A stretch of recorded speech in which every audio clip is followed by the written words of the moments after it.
Now, friends, here's the truth. I'm not really a sports person.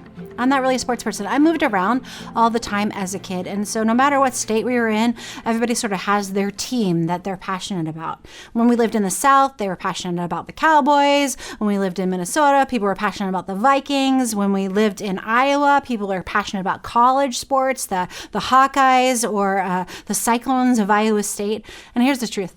I don't really care.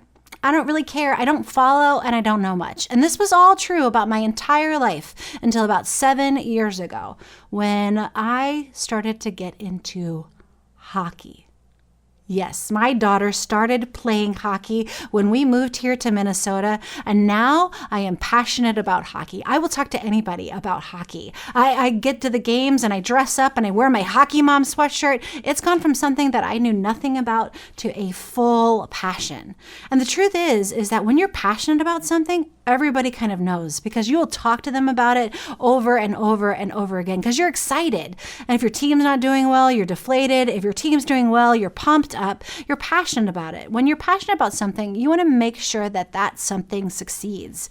And today in Acts chapter 25, we find Paul in custody. He's under house arrest and he is awaiting trial. And what's interesting is what happens in this chapter is that Paul is being questioned, he's being persecuted, he's being plotted against by the Jewish people, which, if you'll remember, was what he used to do. He is now experiencing what happened to he used to do as a full-time job until his encounter with Jesus. But here's the question, is why? You see, these people that are questioning Paul, they are passionate. They're passionate about their Jewish faith the same way that Paul once was. It's like overnight, Paul went from cheering for the Vikings to becoming a Packers fan. Oh, can you imagine how terrible that would be?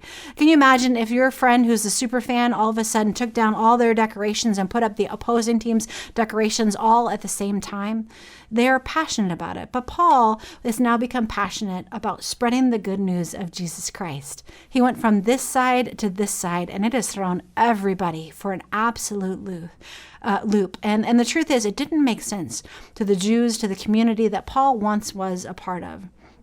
Paul, he over and over shares his story about his conversion, about what happened on the road to Damascus. And for many people, and even for us today, it seems sort of hard for us to understand. So these folks, they plot, they have him beaten, they have him imprisoned, and they want him tried. So here's my big question. Have you ever changed your mind about something? Have you gone from not a sports fan to a devout hockey fan? What about something that's happened in the church where you changed your mind about something? Maybe you preferred traditional worship and then you tried modern worship and you thought, you know what, there's something to this.